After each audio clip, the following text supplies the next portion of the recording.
नमस्कार, मैं उमेश कुमार स्वागत करता हूं आप सभी का आपके अपने YouTube channel HK knowledge and more पर। आज मैं एक महत्वपूर्ण टॉपिक लेकर आया हूं। आपने इससे पहले वीडियो में जड़ का रूपांतरण, जड़ का प्रकार, जड़ की परिभाषा वगैरह देखे थे, जड़ का निर्माण कैसे होता है वो भी देखे थे, जड़ की संरचना के बारे में मैंने विस्तृत चर्चा किया था। उसके बाद मैंने बताया था कि स्टेम क्या होता है, क्या कैरेक्टर उसके बनते हैं, क्या किस प्रकार के मॉडिफिकेशन लेता है, कितने प्रकार के स्टेम होते हैं या तना होता है। आज मैं जिस टॉपिक पर बात करने वाला हूँ ये टॉपिक है लीफ। ठीक है, आज मैं बात कर रहा हूँ लीफ मॉर्फोलॉजी पर।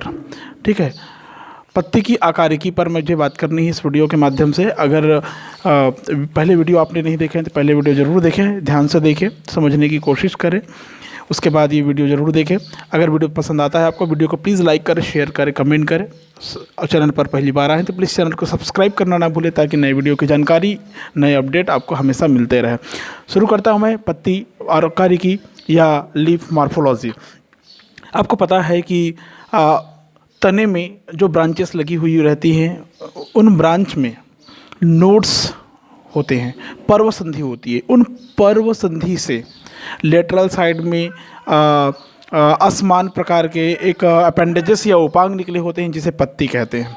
वो पत्ती जो होता है आपको पता है कि ग्रीन लेबोरेटरी के रूप में जाना जाता है पौधे का। ठीक है, भोजन बनाने वाला अंग होता है, उसमें एक विशेष प्रकार का पिगमेंट या वर्णक होता है जिसको पर्णहरी में क्लोरोफिल कहते हैं, जिसके कारण उसका रंग हरा होता है और उसी के कारण वो फोटोसिंथेसिस या प्रकाश संश्लेषण का कार्य करती है। पत्ती जो होती है तने में जो नोड्स पाई जाती है उसमें एक्सोजीनस प्रकार के, एक्सोजीनस आर्गन के रूप में लगी हुई रहती है, बहिर्जात प्रकार के अंग के रूप में वो लगी हुई रहती है। उसमें तने के बीच में कई प्रकार की कलिकाएं पाई जाती है, उन्हें कक्षस्थ कलिकाएं कहते हैं। साइड साइड में पाई जाने वाली तने के बीच में एक या कई कलिकाएं होती हैं जिनको कक्षस्थ कलिका कहते हैं, विकसित होकर बाद में ब्रांच का निर्माण करती है। आपको पता होना चाहिए कि पत्ती जो होती है, लिप जो होती है, फोटोसिंथेसिस की प्रक्रिया में अहम रोल निभाती है। भोजन का संश्लेषण करती है, भोज्य पदार्थ का संश्लेषण करती है, सिंथेसिस करती है। और आपको पता होना चाहिए कि ट्रांसपिरेशन या वाष्पोत्सर्जन की प्रक्रिया में भी बहुत महत्वपूर्ण रोल प्ले करता है। सिंपल कैरेक्टर के बारे में अगर चर्चा करें तो क्या क्या कैरेक्टर इसके बनते हैं, आपको पत्ती का कैरेक्टर बहुत अच्छे से पता है। पत्ती के जो लक्षण में जाते हैं आप तो आपको दिखेगा कि तने की शाखाओं पर पतले और हरे रंग के उपांग होते हैं। ठीक है, तने की शाखा पर पतले और हरे रंग के उपांग होते हैं, बताने की ज़्यादा ज़रूरत नहीं। एक्सोजीनस ओरिजिन होती है, बहिर्जात उत्पत्ति इसकी होती है। एक कक्षस्थ कलिका होती है, पत्ती के कक्ष में एक कलिका होती है जिसको कक्षस्थ कलिका या क्या बोलते हैं उसको, एक्सिलरी बड्स कहते हैं। एक्सिलरी बड्स आपको दिखाई दे सकती है पत्ती के आधार के पास में। ठीक है, आप क्लियरली उसको देख सकते हैं। पत्ती एक निश्चित सीमा तक ही वृद्धि कर सकती है। नोड्स उसमें पत्ती जो होते हैं वो तने की नोड्स पर लगी होती, पर्वसंधि पर लगी होती। अग्रस्थ कलिका इसमें एब्सेंट होती है। पर्णाधार पर्णवृंत पर्णफलक में विभाजित होता है। पर्णफलक में एक स्पष्ट संवहन स्टैंड या वीन्स पाई जाती है जिसको सीरा कहते हैं आप लोग, वो आपको देखने को मिल सकती है। पत्ती तने एवं शाखाओं में अग्रभिसारी क्रम में लगी होती है। लाइटली आप एक पत्ती के स्ट्रक्चर देखें तो आपको क्या दिखाई देती है वो देख सकते हैं आप लोग। मैं यहाँ पर एक पत्ती का स्ट्रक्चर ड्रा कर रहा हूँ, आप इसको देख के आप समझ सकते हैं। ये एक पत्ती का स्ट्रक्चर मैं ड्रा कर रहा हूँ।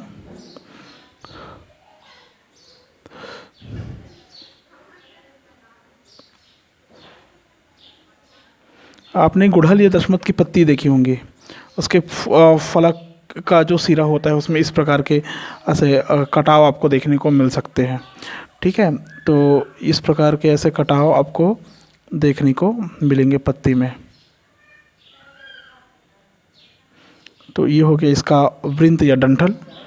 ये वृंत या डंठल मुख्य ब्रांच या शाखा में लगा हुआ आपको दिखाई देगा या मिलेगा इस प्रकार से। ठीक है, अब यहाँ पर जो मैंने बताया था एक्सिलरी बड्स के बारे में बताया था, तो ये वाली जो कलिका निकलती है यहाँ पर नई वाली कलिका इस जगह पर ये इस प्रकार से ऐसे कटान होती है। ये वाली होती है एक्सिलरी बड्स, एक्सिलरी बड बोलते हैं इसको हम। इसको कक्षस्थ कलिका के नाम से जानते हैं। ठीक है, बीचों बीच ये जो वृंत है ये आगे बढ़ती है और इस प्रकार से ऐसे आखिरी हिस्से तक चली जाती है। ये वृंत ऐसे आपको दिखाई देगी। तो ये जो वृंत है ये ऐसा कई शाखाओं में से बटी हुई रहती है। इन वृंत को क्या कहते हैं, वेंस कहते हैं, वेंस या सीरा कहते हैं। क्या बोलते हैं इसको? वेंस या सीरा कहते हैं। ये हो गया वेंस या सीरा आपका। ठीक है, आपको ये दिखाई दे रहा होगा। ये क्या कहलाया? ये जो होता है मिड रिब कहते हैं इसको, मिड रिब। ठीक है, और ये हो गया आपका वो वेंस और सीरा। ठीक है, और लास्ट में ये जो कटिंग दिखाई देती है, ये कटिंग, ये लास्ट वाला हिस्सा, ये है मार्जिन इसका, मार्जिन। ये सामने का भाग अग्र एपेक्स कहलाएगा। ठीक है, इसमें जो ये वृंद दिखाई देता है इसको पेटियोल बोलते हैं, पेटियोल बोलते हैं। क्या बोलते हैं? पेटियोल या मेसोपोडियम भी कह सकते हैं। ये पूरा भाग जो पत्ती के समान सदृश संरचना के रूप में दिखाई दे रही है, ये कहलाता है लैमिना। क्या कहलाती है? लैमिना या एपिपोडियम कहलाती है। ये होता है हाइपोपोडियम, हाइपोपोडियम नीचे का हाइपोपोडियम, हाइपोपोडियम, हाइपोपोडियम मतलब जहाँ से पत्ती लगी हुई रहती है, ये वृंत कहलाता है। ठीक है, पत्तियाँ जो होती है तने और शाखाओं में हमेशा एक्रोपेटल सक्सीजन में लगी होती है, अग्राभिसारी क्रम में लगे हुए रहते हैं। आपको कार्य के बारे में ज़्यादा डिस्क्रिप्शन देखने को नहीं मिलेगा, लेकिन फिर भी आपको पता होना चाहिए। इसमें वर्णक होता है क्लोरोफिल, जिसकी सहायता से प्रकाश संश्लेषण के कार्य को अंजाम देती है, कार्बनिक पदार्थों का निर्माण करती है अपने लिए, गैसेस एक्सचेंज करता है, वाष्पोत्सर्जन की प्रक्रिया करती है, भोज्य पदार्थों के निर्माण यहीं इसी पत्ती में होती है, उसके बाद इसका कंडक्शन है संवहन करती है। कुछ विशिष्ट कार्य करती है जो रूपांतरण में आपको मैं बताऊँगा। उसके बाद में आता है पत्ती में 3 भाग होते हैं, आपको पता होना चाहिए। एक होता है पर्णधार, दूसरा होता है पर्णवृंत, तीसरा होता है स्तरिका। ठीक है ना? कभी कभी इसको हम लोग 4 भागों में पढ़ते हैं, पर्णधार, अनुपर्ण या स्टिपल्स या अनुपर्ण बोलते हैं जिसको पर्णवृंत कहते हैं। नेक्स्ट अनुपर्ण स्टिपल्स, अनुपत्र बोलते हैं जिसको, पर्णवृंत जिसको पेटियोल कहते हैं, और पत्रफलक एपिपोडियम या लैमिना। अभी मैंने बताया एपिपोडियम या लैमिना ये एक भाग हुआ, देख लीजिए। लिप बेस की अगर बात करें तो लिप बेस आपको कहाँ पर दिखाई देगा? लिप बेस या हाइपोपोडियम, इसी को कहते हैं लिप बेस। ये हो गया लिप बेस। ठीक है, ये सेकेंड पार्ट हो गया, सेकेंड पार्ट ऑफ लिप हो गया लिप बेस। क्लियर है? अब आपको एक और संरचना यहाँ पर दिखाई दे रही है, ये है स्टिपल्स, स्टिपल्स। ये हो गया 3rd नंबर का पार्ट ऑफ लिप, जिसको हम लोग कहते हैं अनुपत्र या अनुपर्ण कहते हैं। लिप बेस मैंने बताया और लैमिना मैंने बताया। ठीक है, और एक होता है पर्णवृंत पेटियोल, ये 4थे नंबर का पार्ट है पर्णवृंत पेटियोल। आप समझ गए होंगे एक प्रारूपिक पत्ती में कैसे कैसे किस किस प्रकार के पार्ट में बटा हुआ रहता है। 4 भाग होते हैं पत्ती में, 4 भाग पाए जाते हैं। लिप बेस नीचे, स्टिपल्स अनुपर्ण या अनुपत्री, पेटियोल जिसको हम लोग कहते हैं पर्णवृंत, एंड देन लास्ट ऊपर की तरफ जाएंगे तो लेमिना या जिसको हम लोग क्या कहते हैं पर्णाधार कहते हैं, सॉरी लेमिना या एपिपोडियम कहते हैं। ठीक है, समझ गए होंगे आप लोग, जिसको पत्रफलक कहते हैं, एपिपोडियम कहते हैं। लेमिना या एपिपोडियम पत्रफलक कहते हैं। क्लियर है? समझ में आ गया होगा आपको। ये लेमिना या पत्रफलक वो हिस्सा होता है जिस पर सूर्य का अधिकांश भाग पड़ता है। समझ में आ गया?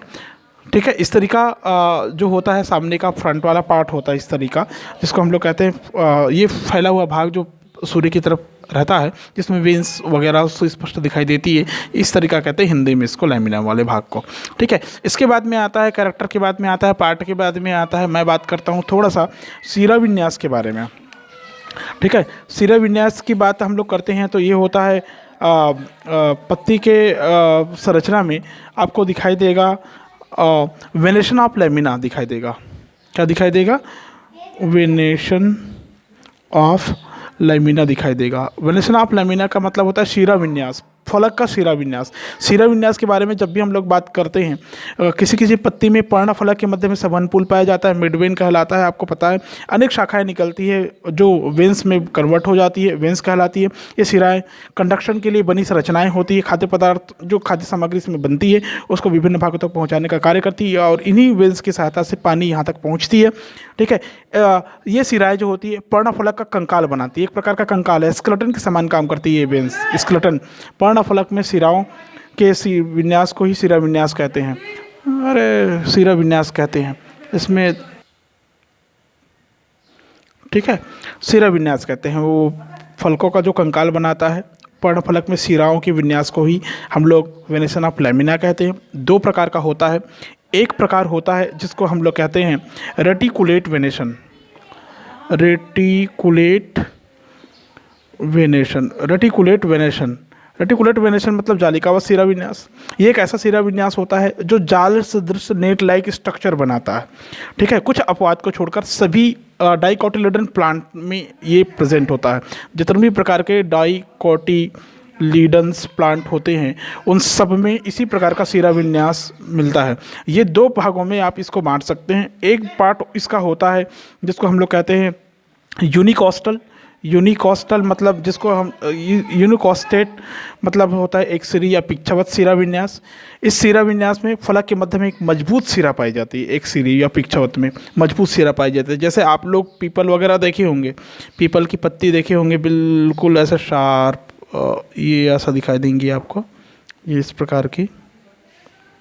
ये और राउंड शेप में बनाना था लेकिन मैंने राउंड शेप में नहीं बनाया है, आप देख सकते हैं यहाँ पर। ठीक है, इस प्रकार का ऐसा डंठल। अब ये डंठल के बाद में बीच में बिल्कुल ऐसा एक सिरा आपको दिखाई देगी। ठीक है, ये वाला जो हिस्सा है ये पूरा बीच का हिस्सा, ये मध्य में एक मजबूत सिरा मिड रिब या कोस्टा पाई जाती है। इसी को बोलते हैं हम लोग मिड रिब। क्या बोलते हैं? मिड रिब बोलते हैं। ठीक है, अब उसके बाद भी क्या होता है, पार्श्वी सिराएं निकलकर फलक के किनारे तक जाती है। इसमें से कई पार्श्वी सिराएं निकलती है। इस प्रकार से ऐसे पार्श्वी सिराएं निकलती है और फलक के अंतिम हिस्से तक जाती है। ये क्लियर है? सभी दिशाओं में फैली हुई होती है। अनेक पतली सिराएं जाल सदृश संरचना बनाती है। यहाँ पर और ऐसे बहुत सारी पतली सिराएं ऐसे मिलती है जो जाल के समान सदृश संरचना बना देती है। जाल सदृश संरचना नेट लाइक स्ट्रक्चर में कन्वर्ट हो जाती है। इस प्रकार का आपको दिखाई देगा पीपल के पत्ते में। इस प्रकार की ये सारे क्या होती हैं? सिरा होती है, याद रखना। वेनिलेट बोल सकते हैं आप इसको, रेटिकुलेशन लैटरल वेन्स भी कह सकते हैं आप इसको। इस स्ट्रक्चर को आम अमरूद पीपल में इस प्रकार का आपको देखने को मिल सकता है, आम अमरूद पीपल में।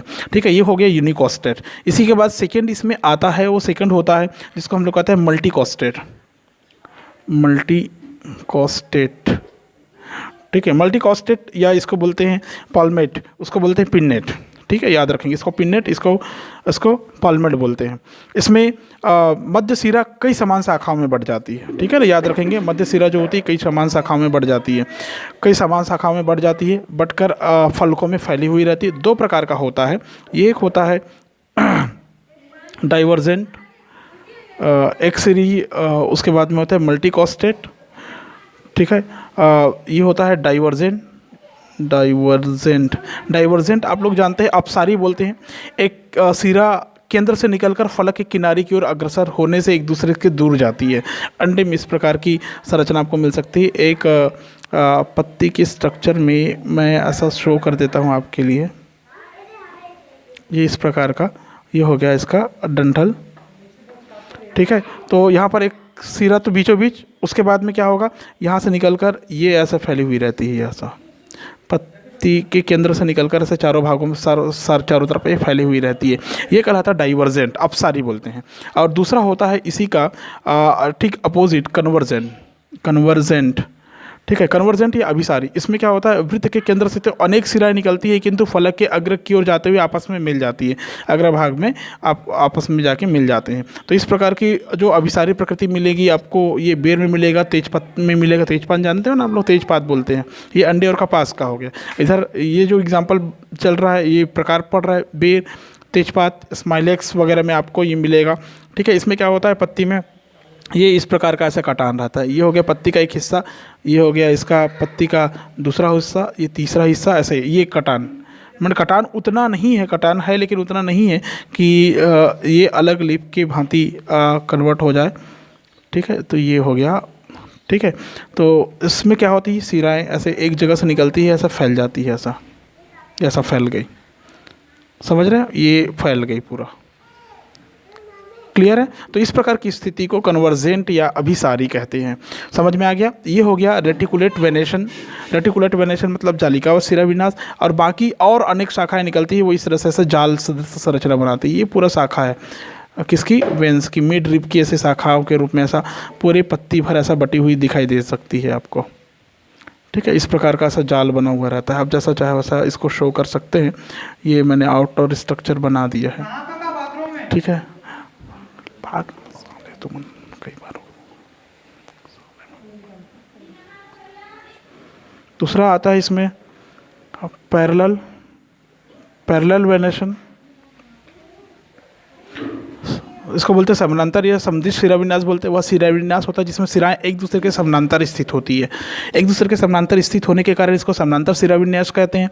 ठीक है, ये भी दो प्रकार का होता है। एक होता है यूनिकोस्टेट, यूनिकोस्टेट जिसको पिन्नेट कहते हैं, और दूसरा जो होता है ये होता है मल्टीकोस्टेट, मल्टीकोस्टेट या पाल्मेट बोलते हैं जिसको। एक सिरी पिच्छाकार में क्या होता है, फलक में एक मुख्य नाड़ी होती है जिससे पार्श्व शाखाएं निकलती है, समानांतर क्रम में फैली हुई रहती है। अदरक, हल्दी और कैना केला का जो दिखेगा आपको एक सिरी पिच्छाकार कहलाएगा। ठीक है, अदरक, हल्दी वगैरह में। ठीक है, एक स्ट्रक्चर मैं यहाँ पर ड्रा कर रहा हूँ, आप देख सकते हैं इसमें एक सिरी को।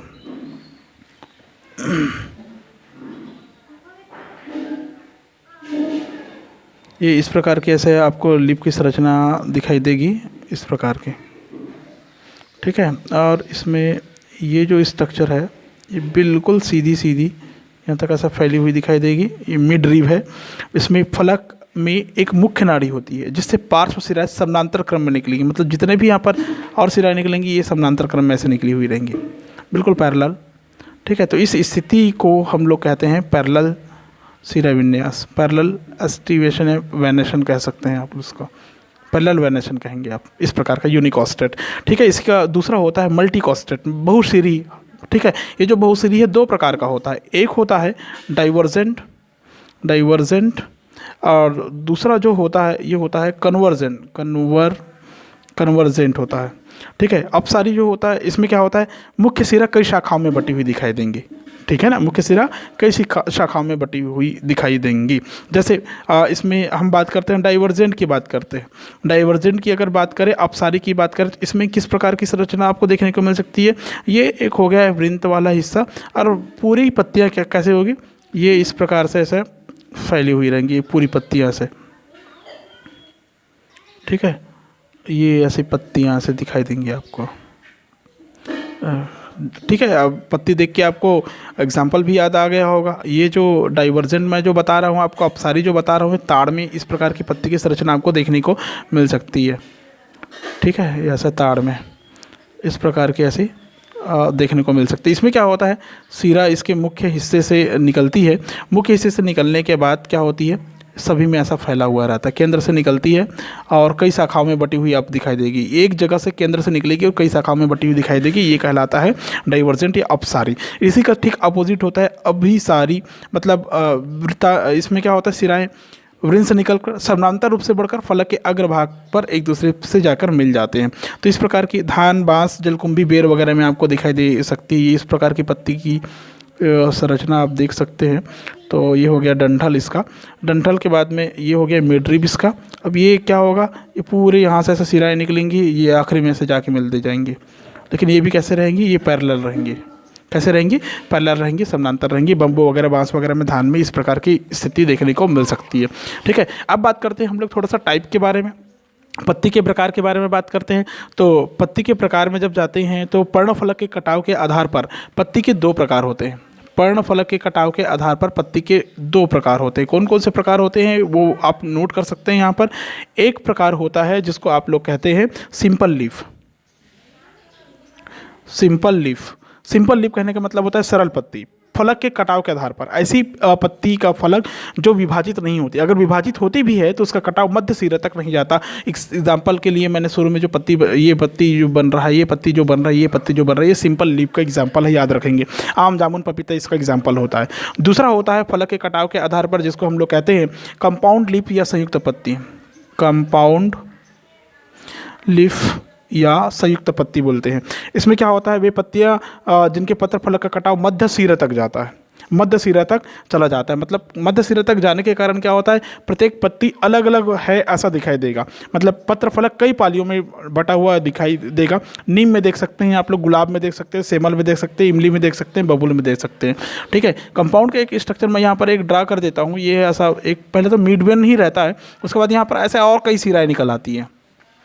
ठीक है, ये बबूल वगैरह में देखने को मिलेगा और प्रत्येक में ऐसे नई नई पत्तियां लगी रहती है इस प्रकार की, ये ऐसा। ठीक है। तो फलक का कटाव इतना हो जाता है कि अलग अलग पत्ती की समान संरचना में ये कन्वर्ट हो जाती है। इस प्रकार की स्थिति अगर आ गई थी कंपाउंड लीफ कहलाता है, क्योंकि पत्ती का कटान इस स्थिति में आ जाती है कि वो अलग अलग पत्ती के रूप में गिनती कर सकते हैं। नीम वगैरह में भी आपको देखने को मिल सकती है। क्लियर है ये वाला। और ये आपको सिंपल आम जामुन पपीता में देखने को मिल सकती है जहाँ पर फलक का कटाव नहीं होगा। ठीक है। उसके बाद में मैं थोड़ा सा बात करता हूँ पर्णविन्यास के बारे में। जो पर्णविन्यास होता है, पर्णविन्यास कहने का मतलब होता है किस प्रकार वहाँ पर अरेंज रहता है पत्ती। पर्णविन्यास के बारे में बात करते हैं। तने या शाखा पर पत्ती में के विन्यस्त रहने के क्रम को हम लोग पर्णविन्यास कहते हैं। ठीक है। जिस जगह पर पत्ती लगा हुआ है, किस स्थिति में लगा हुआ है, किस क्रम में लगा हुआ है, वो पर्णविन्यास कहलाता है। ठीक है। तो 3 प्रकार का हो सकता है, एकांतर, सम्मुख और चक्करदार हो सकता है। एकांतर अल्टरनेट, ठीक है। सम्मुख अपोजिट बोलते हैं जिसको, चक्करदार साइक्लिक के रूप में भी हो सकता है। तो इस प्रकार की स्थिति आपको देखने को मिल सकती है पर्णविन्यास में, आप ध्यान रखेंगे। ठीक है। अल्टरनेट मतलब एकांतर क्रम में एक के बाद दूसरा, एक यहाँ पर है, दूसरा यहाँ पर, तीसरा यहाँ पर, चौथा यहाँ पर, पांचवा यहाँ पर। अगर इसी को मैं कहता हूँ कि ये अपोजिट है तो ये अपोजिट है, ये अभी जो पोजीशन दिखाई दे रही है ये अपोजिट है। ठीक है। अगर चक्करदार साइक्लिक की बात करें तो एक यहाँ पर, तो ये अगर मुख्य तना हो गया तो इसके चारों तरफ से राउंड शेप में, आपने वो सर्कुलर सीढ़ियाँ देखे होंगे, गोल सीढ़ियाँ देखे होंगे। ठीक है। उसमें इस प्रकार की स्थिति देखने को मिल सकती है। ठीक है। अब नेक्स्ट आता है इसमें, और वो होता है मॉडिफिकेशन। मॉडिफिकेशन या रूपांतरण। मॉडिफिकेशन या रूपांतरण की बात करते हैं। पत्ती को अलग अलग कार्य करने के लिए, विशेष कार्य करने के लिए अलग अलग प्रकार का रूप लेना पड़ सकता है। तो इसके लिए पत्ती का रूपांतरण भी बन जाता है, मॉडिफिकेशन भी हो जाता है पत्ती के रूपांतरण। तो किस किस प्रकार का रूपांतरण इसमें देखने को मिलता है जान लीजिए। एक होता है leaf spine, leaf spines. Leaf spines मतलब होता है पर्णकंटक। ठीक है। आपने नागफनी वगैरह में देखे होंगे, नींबू बेल में देखे होंगे, पत्तियां होती है वो कांटों में परिवर्तित हो जाती है, तो ये बताने की ज़रूरत नहीं ज़्यादा। ठीक है। लीफ स्पाइन के रूप में मॉडिफिकेशन होता है। दूसरा होता है लिप टेंड्रिल के रूप में, lip tendril. Lip tendril, lip tendril कहने का मतलब होता है प्रतान, प्रतान, पर्ण प्रतान। पत्तियां क्या होती है, जो कमजोर तने वाले होते हैं उनको आधार प्रदान करने के लिए पत्तियां प्रतान के रूप में, मतलब स्प्रिंग नुमा संरचना में ये इस प्रकार से ऐसे आपको दिखाई देगी। ठीक है। ये इस प्रकार का, और यहाँ पर आपको पत्ती दिखाई देगी इस जगह पर, ऐसा ये इसके आधार से निकला हुआ दिखाई देगा, ये डंठल। तो इस प्रकार का पर्ण प्रतान आपको देखने को मिल सकता है। नेक्स्ट इसमें होता है किसी किसी में लीफ हुक्स बोलते हैं, जिसको हम लोग लीफ हुक्स, पर्ण अंकुश बोलते हैं। बिगोनिया वगैरह में होता है नाखून के समान, अंकुश के समान हो जाता है, लीफ हुक्स कहलाता है। नेक्स्ट होता है scaly lips, scaly lips. Scaly lips कहने का मतलब था शल्क पत्र। अदरक जिमी कद में जो पत्ती की संरचना होती है वो शल्क पत्र के रूप में होती है। ठीक है। जो नई बनने वाली कलिका को ढक कर रखती है। नेक्स्ट होता है स्टोरेज लिप्स, स्टोरेज लिप्स। ये एक रूपांतरण है। स्टोरेज लिप्स कहने का मतलब खाद्य पदार्थों को, भोज्य पदार्थों को संग्रहित करके मांसल हो जाता है, मोटे हो जाते हैं, मजबूत दिखाई देते हैं आपको। वो एगे वगैरह, ग्वारपाट, ब्रायोफाइलम और मरुद्भिद जो ज़ीरोफाइट्स प्लांट होते हैं उसमें ये संरचना आपको देखने को मिल सकती है। इस प्रकार का मॉडिफिकेशन देखने को मिल सकता है। नेक्स्ट होता है लिफ रूट्स बोलते हैं जिसको हम लोग, लिफ रूट्स। ये सुनने में थोड़ा अटपटा लग सकता है कि रूट तो नीचे होता है, लिप में कहाँ से आ गया। तो जी हाँ, पर्णमूल भी होता है, याद रखने। आप कश्मीर में जाकर देखिए, डल झील में जाकर देखिए, वहाँ पर मिलने वाला जो साल्विया है, वहाँ की पत्ती के संरचना से, पत्ती से वहाँ पर लीफ रूट्स निकल आएंगी। जो पत्ती रहेंगे ना, ठीक है, ये अगर पत्ती है, ठीक है, तो इन पत्ती की संरचना से यहाँ पर ऐसा रूट निकल आती है, ऐसा। ठीक है। क्या निकल आती है? रूट। साल्विनिया वगैरह में आपको ये देखने को मिल सकता है। नेक्स्ट होता है जिसको आप लोग बोलते हैं पीचर सेप्ड लीफ बोलते हैं। पीचर प्लांट तो कॉमन है, सभी जानते होंगे, जीके वगैरह में पढ़े होंगे। पीचर सेप्ड लीव्स कह सकते हैं। पीचर सेप्ड लीफ कहने का मतलब होता है घड़ी नुमा पत्ती। पीचर प्लांट या निपेंथिस बोलते हैं। आप लोग घटपर्णी या कलशपादप के रूप में देखे होंगे इसको, उस रूप में आकृति को ग्रहण कर लेता है। ठीक है। नाइट्रोजन की कमी को पूरा करने के लिए। नेक्स्ट आता है इसमें bladder shaped leaves. Bladder, bladder shaped. Bladder shaped कहने का मतलब होता है उस गोल ब्लैडर या बल्ब के समान या बलून के समान हो जाता है। ठीक है ना, तो ब्लैडर शब्द कहलाएगा। और नेक्स्ट आता है एक और होता है जिसको हम लोग कहते हैं फिलोड, फिलोड या पर्णकाय वृंद बोलते हैं। ठीक है। पर्णकाय वृंद में ठोस हो जाता है पत्तियां, ये याद रखेंगे। नागफनी वगैरह में इस प्रकार की स्थिति आपको देखने को मिल सकती है। अगर रूपांतरण आपको समझ में आया है, अगर प्रकार मैंने बताया, शुरुआती में मैंने कैरेक्टर बताया था, लिप्स के पार्ट बताया था, वेरिएशन के बारे में मैंने चर्चा किया था, वेरिएशन ऑफ लैमिना, उसके बाद में मैंने बताया मॉडिफिकेशन। वीडियो पसंद आया है तो प्लीज़ वीडियो को लाइक करें, शेयर करें, कमेंट करें। चैनल पर पहली बार आए हैं तो प्लीज़ चैनल को सब्सक्राइब करना ना भूलें ताकि न्यू अपडेट आपको मिल जाए। आज की वीडियो में इतना ही, नेक्स्ट वीडियो फिर से लेके आएंगे। Thank you.